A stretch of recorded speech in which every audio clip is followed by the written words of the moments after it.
ఉగ్రదాడి ఘటన నేపథ్యంలో కాశ్మీర్లో ఇవాళ అఖిలపక్ష సమావేశం జరగనుంది. రక్షణ మంత్రి రాజ్నాథ్ సింగ్ అధ్యక్షతన అఖిలపక్షం భేటీ కానుంది. ఈ మేరకు అన్ని పార్టీలకు రాజ్నాథ్ సింగ్ ఆహ్వానం పలికారు. పహల్గామ్ ఉగ్రదాడి ఘటనపై కేంద్రం తీసుకున్న నిర్ణయంపై చర్చించే అవకాశం ఉంది. అయితే ఎక్కడైతే ఉగ్రదాడి జరిగిందో అదే ప్రదేశంలోని శ్రీనగర్లో అఖిలపక్ష భేటీ నిర్వహించడం ఆసక్తి రేపుతోంది. రాజకీయ ఏకాభిప్రాయం కోసం అఖిలపక్ష సమావేశం ఏర్పాటు చేశారు. ఉగ్రదాడి నేపథ్యంలో కాశ్మీర్లో అఖిలపక్ష భేటీ నిర్వహిస్తుండగా ఈ సమావేశానికి అన్ని పార్టీల నేతలు హాజరవ్వాలని సీఎం ఒమర్ అబ్దుల్లా పిలుపునిచ్చారు.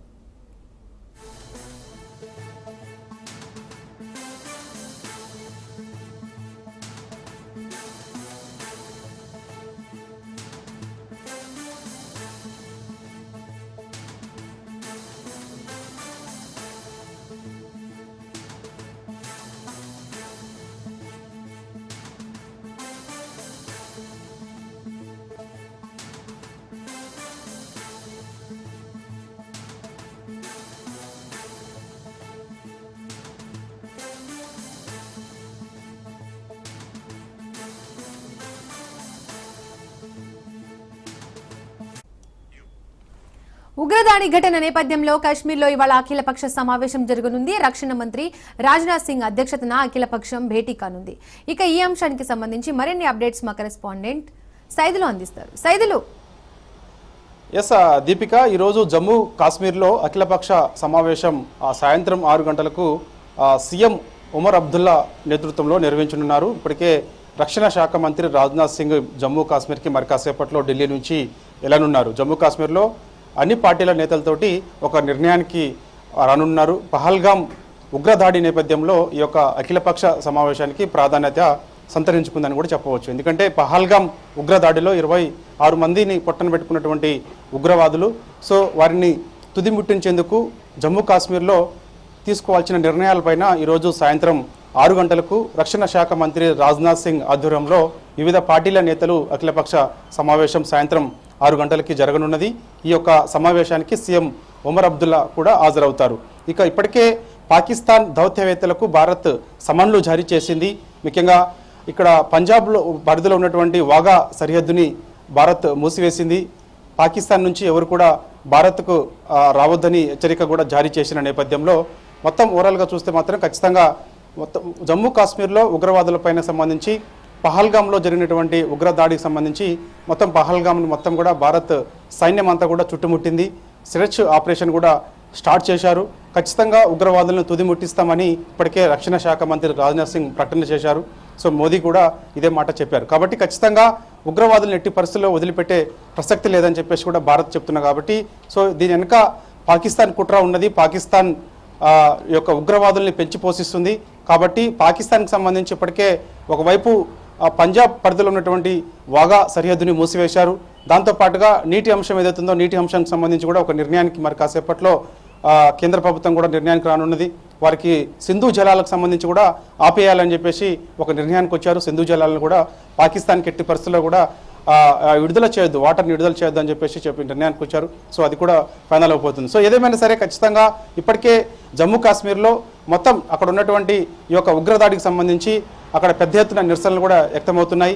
సో ఖచ్చితంగా సంబంధించి ఉగ్ర మూలాలు ఎక్కడున్నా సరే వాటిని లేకుండా ఆనవాళ్ళు లేకుండా తుదిముట్టించాలని భారత్ ఒక నిర్ణయానికి వచ్చింది. కాబట్టి ఖచ్చితంగా ఇప్పుడు జమ్మూ కాశ్మీర్లో కూడా ఈ నెల 27 వరకు వర్క్ ఫర్ హోమ్ అంటే పిల్లలకు అంటే స్కూల్స్కి సంబంధించి విద్యార్థులు స్కూల్స్కి వెళ్తున్న సమయంలో ఇలాంటి ఘటనలు మరోసారి చోటు చేసుకునే అవకాశం ఉండదని హెచ్చరిక కేంద్ర ఇంటెలిజెన్స్ హెచ్చరికించిన నేపథ్యంలో ఇప్పటికే స్కూల్స్లో కూడా అందరూ వర్క్ ఫ్రమ్ హోమే చేస్తున్నారు. ఎవరు కూడా ఉద్యోగాలకి వెళ్ళాలంటేనే భయపడుతున్నారు. కాబట్టి సో మరికొన్ని రోజులు ఇలాంటి సిచ్యువేషన్ అక్కడ ఉండే అవకాశం కనిపిస్తుంది. కొంచెం భయంకరమైన వాతావరణం అక్కడ జమ్మూ కాశ్మీర్లో ఉండే అవకాశం కనిపిస్తుంది.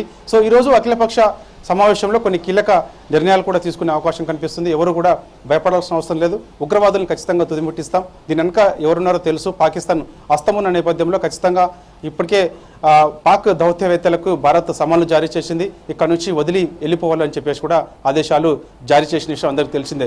ఇక మొత్తం ఈ యొక్క పహల్గామ్ ఉగ్రదాడిలో 26 మందిని పొట్టన పెట్టుకున్నటువంటి ఉగ్రవాదులు ఇప్పటికే జమ్మూ కాశ్మీర్ పహల్గామ్ నుంచి ఈ యొక్క మృతదేహాలను ఆయా రాష్ట్రాలకి పంపించారు. పెద్ద ఎత్తున మహారాష్ట్రలో ఉన్నటువంటి మహారాష్ట్ర చెందిన 4 మృతి చెందారు. కాబట్టి సో వారి యొక్క మృతదేహాలను కూడా ఆల్రెడీ మహారాష్ట్రకు పంపించారు. మహారాష్ట్ర సీఎం కూడా వాళ్ళకి నివాళులర్పించారు. నిన్న విశాఖపట్నం చెందినటువంటి ఇద్దరు నేతలు ఉగ్రవాదులు పొట్టన పెట్టుకున్న సంగతి పహల్గామ్లో అందరికీ తెలిసిన విషయమే.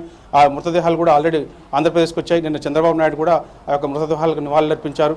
10 లక్షల ఎక్స్గ్రేషియా కూడా ప్రకటించారు. ఇలా చూస్తే మాత్రం ఓవరాల్గా మాత్రం ఖచ్చితంగా ఈ యొక్క కీలక అఖిలపక్ష సమావేశం మాత్రం అనేక నిర్ణయాలు తీసుకునే అవకాశం కనిపిస్తుంది. ఇప్పటికే పహల్గామ్లో భారత సైన్యం స్వేచ్ఛ ఆపరేషన్ నిర్వహిస్తుంది. ఈ యొక్క స్వేచ్ఛ ఆపరేషన్లో ఉగ్రవాదులను తుదిముట్టించేందుకు ఒక నిర్ణయానికి రాబోతున్నారు. కాబట్టి ఖచ్చితంగా వాళ్ళు ఆనవాళ్ళు ఎక్కడున్నా కూడా వదిలిపెట్టే ప్రసక్తే లేదు. కాబట్టి సో వారి కోసం గాలిస్తున్నారు. సో ఖచ్చితంగా వాళ్ళని తుదిమిట్టిస్తామని చెప్పేసి కూడా రక్షణ శాఖ మంత్రి రాజ్నాథ్ సింగ్ చెప్పిన నేపథ్యంలో ఈ యొక్క అఖిలపక్ష సమావేశానికి ప్రాధాన్యత సంతరించిందని కూడా మనం చెప్పవచ్చు. సో మొత్తానికైతే మాత్రం మృతదేహాలకు సంబంధించి ఇప్పటికే పంపించారు. ఇక చూస్తే మాత్రం బాలాసోర్లో ప్రశాంత్ సత్పతి భౌతిక్యానికి శుభం ద్వివేది ఇంట విషాద ఛాయలు నెలకొన్నాయి. ఎందుకంటే గుజరాత్ సీఎం ఇప్పటికే వాళ్ళ ఇంటికి వెళ్ళారు, వాళ్ళతో కుటుంబ సభ్యులతో మాట్లాడారు, నివాళులు కూడా అర్పించారు. ఇక సంతోష్ జగాల్దేకి శరద్ పవార్ మహారాష్ట్ర చెందినటువంటి ఇతను సంతోష్ జగల్వాదే ఇతను కూడా ఉగ్ర దాడిలో మరణించారు.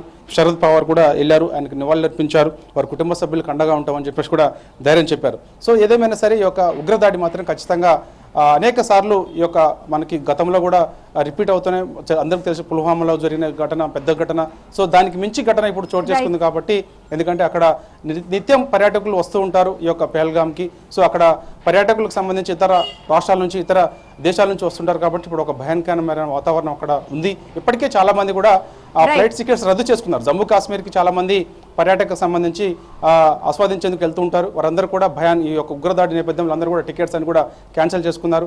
సో ఈ పరిస్థితి మరికొన్ని రోజులు ఉండే అవకాశం కనిపిస్తుంది. ఎవరు కూడా వెళ్ళాలంటేనే కూడా భయపడే పరిస్థితులు ఉన్నాయి. కాబట్టి ఈరోజు అఖిలపక్ష నిర్ణయంలో ఓవరాల్గా అన్ని పార్టీల నేతలతో చర్చించిన తర్వాత ఒక నిర్ణయానికి వచ్చే అవకాశం కనిపిస్తుంది. ఆ నిర్ణయం తర్వాత మీడియా సమావేశం కూడా రాజ్నాథ్ సింగ్ నిర్వహిస్తారని చెప్పేసి కూడా చెప్తున్నారు. ఈ యొక్క అఖిలపక్షంలో తీసుకున్న నిర్ణయాలు ఏంటి అనేది కూడా ఒక క్లారిటీ వస్తుంది. ప్రస్తుతానికైతే మాత్రం పాకిస్తాన్ దౌత్యవేత్తలకు మాత్రం భారత్ సమన్లు జారీ చేసింది. ఎట్టి పరిస్థితుల్లో కూడా ఇక్కడ నుంచి వెళ్ళిపోవాలని చెప్పేసి కూడా అన్నది. నిన్న ఢిల్లీలో ఉన్నటువంటి పాకిస్తాన్ దౌత్య కార్యాలయానికి వెళ్ళారు. భారత సమన్లు జారీ చేసిన విషయం అందరికీ తెలిసిందే. వెళ్ళిపోవాలని చెప్పేసి కూడా ఆదేశాలు ఇచ్చారు. కాబట్టి ఇప్పటికే వాగా సరిహద్దును కూడా మూసేశారు. ఎట్టి పరిస్థితుల్లో కూడా ఈ యొక్క వాగా సరిహద్దులో ట్రాన్స్పోర్ట్ అటు పాకిస్తాన్ నుంచి మన భారత్ నుంచి సంబంధించిన ట్రాన్స్పోర్ట్ అన్ని కూడా పూర్తిగా బంద్ అయిపోయాయి. కాబట్టి సింధు జలాలను ఇప్పటికే ఆఫ్ చేశారు. ఎట్టి పరిస్థితుల్లో కూడా సింధు జలాలని పాకిస్తాన్కి వాటర్ విడుదల చేద్దని చెప్పేసి కూడా భారత్ చెప్తుంది. కాబట్టి సో ఏదేమైనా సరే పాకిస్తాన్ వెనకాల ఉగ్రదాడులకు సంబంధించి మాత్రం ఖచ్చితంగా పాకిస్తాన్ హస్తం ఉన్నదని చెప్పేసి కూడా ఒక నిర్ణయానికి వచ్చారు. కాబట్టి సో ఈ రోజు సాయంత్రం 6 గంటలకు జరిగే అఖిలపక్ష సమావేశంలో కొన్ని నిర్ణయాలు కూడా తీసుకునే అవకాశం కనిపిస్తుంది. తీసుకున్న నిర్ణయాలకు సంబంధించి మీడియా సమావేశం కూడా ఉండే అవకాశం ఉన్నది. Right Saidulu, thank you.